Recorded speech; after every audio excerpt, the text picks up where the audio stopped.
Pakistan, the Right Honourable Baroness Chapman, UK Minister of State for International Development, Cabinet Ministers, National Coordinator SIFC, distinguished guests, Assalamu alaikum, and a very good morning to you all. I am Jamil Qureshi, Secretary of the Special Investment Facilitation Council and the Board of Investment. Today, we have gathered to witness Pakistan entering a new chapter, a Pakistan where regulations support growth, processes unlock opportunities, government becomes an architect of prosperity, and businesses become driver of national strength. This journey is not being walked alone. The Board of Investment and SIFC are accompanied by the federal ministries, provincial governments, regulators, and the private sector. We are all pulling in one direction. We are on industries and production, and chair of the Cabinet Committee on Regulatory Reforms. Ladies and gentlemen, please welcome Mr. Harun Akhtar.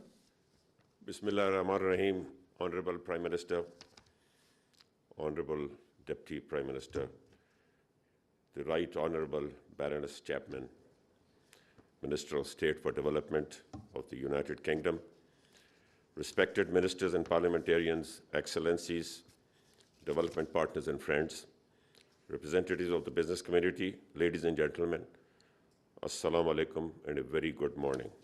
Today marks more than a policy moment. It marks a turning of the page, a shift in how we see our economy, our institutions, and our national ambition. Among the many reforms our government is undertaking, one stands out as foundational: the transformation of Pakistan from a regulatory state into a developmental state. A developmental state is bold, enabling, forward-looking. It does not trap its citizens in red tape. It liberates them to innovate, compete, build, and rise.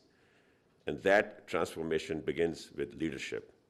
Our Prime Minister represents the very essence of leadership: clarity of vision, relentless hard work, and an unwavering resolve to turn potential into performance. Prime Minister, your standards are simple, results-based, and visionary. It is an honor to be a part of your team, led by someone who believes that progress is not an aspiration, it is an obligation. From the very beginning, Prime Minister, our reform path has been guided by your vision, a vision that combines tariff rationalization, regulatory modernization, and an ambitious industrial revival into one clear, coherent direction. And the results are visible: reduced compliance burdens, improved ease of doing business, and a regulatory architecture that encourages enterprise rather than restrains it. Under your guidance, Prime Minister, our committee focused on three clear goals: removing unnecessary restrictions that block firms from entering public markets, aligning SECP and stock exchange regulations with global best practices in successful, lightly regulated jurisdictions, sending a strong, unmistakable message that Pakistan wants its companies to grow, list, and raise long-term capital at home. Our aim is simple: compliance should be predictable, digital, and efficient. Being listed or properly registered should be a competitive advantage, not a burden. After extensive deliberations, the committee that I chaired has delivered concrete outcomes: over 250 reforms to streamline the Companies Act, elimination of 6 unnecessary special resolutions for listed companies, simplification of 11 resolutions, removing the need for SECP approval, and cutting delays that once frustrated investors. But let me be clear, regulatory reform is not an isolated effort. It is part of a wider transformation guided by 3 pillars: tariff rationalization, regulatory modernization, and export-led industrial revival. Under the new national tariff policy, we are moving towards predictability, competitiveness, and phasing out of arbitrary duties. Under the new national industrial policy, we are prioritizing sectors of the future: artificial intelligence, electric vehicles, green technologies, and advanced manufacturing. And regulatory reform is the foundation that allows all this to succeed. We are rewriting the relationship between the state and the entrepreneur, from suspicion to trust, from control to partnership, from micromanagement to clarity and predictable enforcement. Before concluding, I must acknowledge those who made this journey possible: To you, Prime Minister, thank you for recognizing that freeing the private sector is not just an economic strategy, but the only sustainable path to prosperity. Your leadership has enabled one of the most ambitious reform programs anywhere in the world today. To the Federal Minister for Investment, Mr. Kaisar Ahmed Sheikh, and the team at the Board of Investment, thank you for your tireless efforts and unwavering resolve. To Mr. Scott Jacobs, your professional guidance has been invaluable in helping to build a regulatory ecosystem that is simple, business-friendly, and internationally competitive. To the SECP, led by Chairman Akif Saeed and its Commissioner Muzaffar Mirza, your dedication, your technical expertise, and your commitment to reform have been extraordinary. To the UK Minister of State for Development and the UK High Commissioner, Excellencies, thank you very much for your steady, sincere support.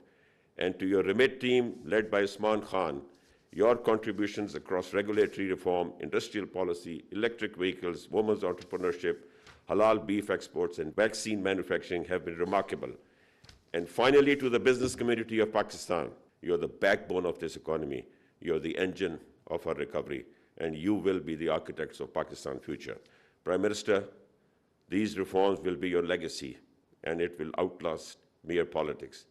When our talent choose to start businesses at home, grow and support their families and their ambition, they will thank your government and your leadership. That gift alone will be better than any leader. Ladies and gentlemen, International Development. Prime Minister, distinguished ministers, honourable guests and gentlemen. First visit to Pakistan, and this is my first, but already I can see that Pakistan is full of potential, youthful, entrepreneurial, abundant in natural resources, and at the centre of global trade routes. So it's a real privilege to be with you today as we launch the national regulatory reforms. It's an important part of how Pakistan moves past outdated, burdensome red tape and towards growth and opportunity. I know that the government's economic reforms are making a positive difference to the business community already, including UK investors. Inflation is down to the target range and business confidence is on the rise. This is benefiting the over 200 British companies who operate and invest in Pakistan, with the 6 biggest contributing 1% of Pakistan's GDP. That makes the UK Pakistan's 3rd largest bilateral trading partner and source of foreign direct investment. And through the UK's REMIT programme, we're working on the next stage of Pakistan's macroeconomic reform together, moving from economic stabilisation to sustainable growth. We've collaborated on legislative changes and on 472 reform proposals in total. Today's reforms should lower the cost of doing business for everyone, Pakistani and international companies, and they'll pave the way for more UK investment here in Pakistan. The reforms will break down barriers to investment and development in Islamabad, saving over 23,000 hours of labour for approvals for standalone commercial projects every single year. They'll streamline export certification, eliminating more than 600,000 paper documents, making Pakistan's products more competitive across the world. And they will modernise legislation to remove restrictions that stifle innovation and growth for unlisted companies. In fact, the first 2 packages of reform should have an economic impact of up to 300 billion Pakistani rupees each year, nearly £1 billion, with even greater benefits to come.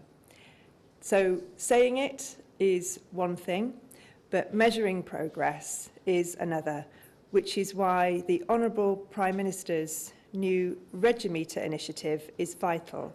It will share progress online and let the private sector give their feedback as well. Growth and opportunity. These are ambitions for UK and Pakistan that we share. And the links between our people play a huge part in the flow of trade and investment between our two countries as well. Trade is now at £5.5 billion a year. We've got a new trade dialogue, and we're supporting Pakistan's efforts to work with the 1.6 million strong Pakistani diaspora in the UK to unlock private capital.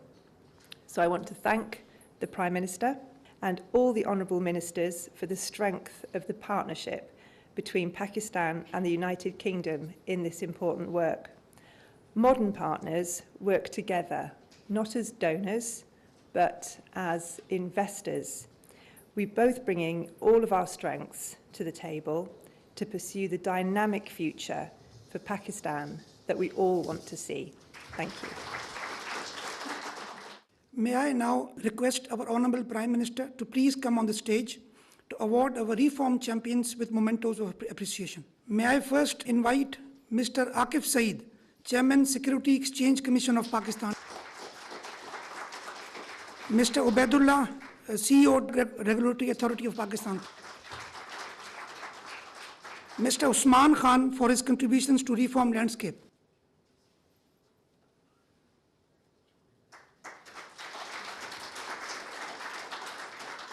Mr. Scott Jacobs for his informed guidance and unwavering support on this journey.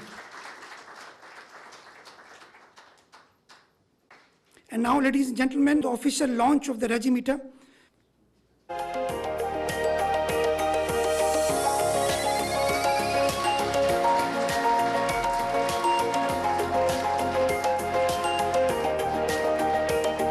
Ladies and gentlemen, it is our highest honor to invite the Honorable Prime Minister of Pakistan, Muhammad Shahbaz Sharif, for his address, please. بسم اللہ الرحمن الرحیم. Deputy Prime Minister Ishaq Dar, Right Honourable Baroness Chapman, Minister of State for International Development, United Kingdom, Honourable Federal Ministers, Mr. Harun Akhtar, NC, SAFC, Lieutenant General Sarfraz, Excellencies, Government officials, ladies and gentlemen, Assalamu alaikum, and a very good morning. It's really a great pleasure to be here at this launching ceremony of our regulatory reforms in Pakistan, which has been demand of the people of this country from decades. As I speak, there is a whole lot of burden on potential investors, industrialists, businessmen, and every walk of life who have been suffering immensely at the hands of very cumbersome rules and regulations and procedures. And that had really given a severe blow to our overall economic environment. Ladies and gentlemen, when we took over the reins of this government back in March 2024, our economy was in a very difficult situation. We were at the verge of financial default. Our inflation was galloping, and policy rate was crippling. So one could not imagine of any kind of investment in Pakistan, let alone FDIs, and the business in the country was in a turmoil. But we did not lose hope. Of course, these were very scary challenges, right looking into our faces through outstanding teamwork, excellent planning and untiring efforts. I can say today with a sense of relief and sense of achievement that Alhamdulillah, Pakistan is economically out of woods. Our mega indicators are wonderful. You must have heard this news about IMF approving Pakistan's $1.2 billion tranche. You have to spill your blood and sweat to achieve your targets and convert your dreams into reality. And this was the commitment, unwavering determination to walk in that very difficult path in the last 1.5 years. And here we are. And today, Alhamdulillah, we are now discussing how to now move forward and grow our economy, how to have foreign investment in very, very attractive areas of mutual benefits for countries in Pakistan: agriculture, IT, mines and minerals. We have a very young population, youth bulge. We are offering them vast opportunities for vocational training, and with the international certification, they will find productive jobs not only in Pakistan but abroad, making Pakistan richer and prosperous. Now, this regulatory framework launch, I think, is a quantum jump, and this will facilitate our business community, our industry, our agriculture, FDIs from Europe, from Far East, from Middle East. And this will also take care of immense waste of time and resources, which leads to corruption and nepotism. So I think today is a great day that we are able to now announce and let the nation know, 240 million people, that the government is fully aware of the challenge of the day, and they are ready to walk with them with the speed they want us to walk. And then, of course, run, because you cannot run without learning how to walk. So, ladies and gentlemen, I would like to comment on this great team of federal government and, of course, in coordination with provincial governments. And in this behalf, I would like to thank British government, Prime Minister Starmer, Baroness, yourself and your team, and of course our High Commissioner, and of course Harun Akhtar, a very dynamic politician come businessman, and of course all those officers and politicians sitting here and who are not here in this room, who have made this happen, along with International Development UK. And I have to tell you very frankly and very honestly that UK has been a great partner in the progress of Pakistan. Like many other friends of Pakistan in the Middle East, Saudi Arabia, UAE, now we are having a wonderful relation with the United States of America, and I think we are looking forward to a wonderful time of mutual cooperation. UK has been a wonderful partner, and their focus on social sector has been outstanding in healthcare, education, skill development, and I am a witness to this story of transformation for at least 13 years in Punjab, when I was serving Punjab with my best abilities and capacities. And whether it was primary education, it was primary health, we completely transformed Punjab's social sector, and I have to give full credit not only to the officials and the politicians of Punjab at that point in time, but to DFID and today's FCDO.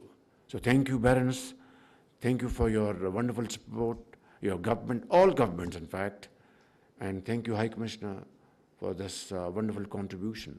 Finally, I would like to mention here, to operationalize this landmark reform, I have entrusted the Board of Investment to lead the Asan Karobar Technical Unit, a dedicated body tasked with continuous regulatory modernization, breaking departmental silos and aligning Pakistan's business environment with international best practices.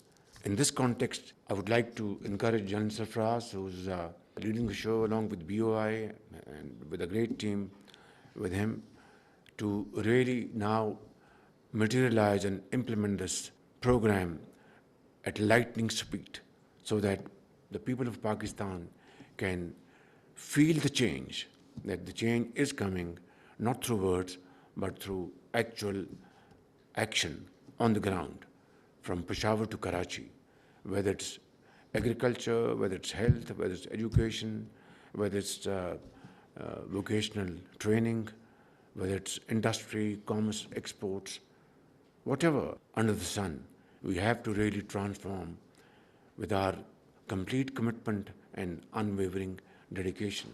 I'd like to thank you all once again And thank you, Baroness, for visiting Pakistan. And this would be your first visit for many to come. Please convey my very warm regard to Prime Minister Starmer.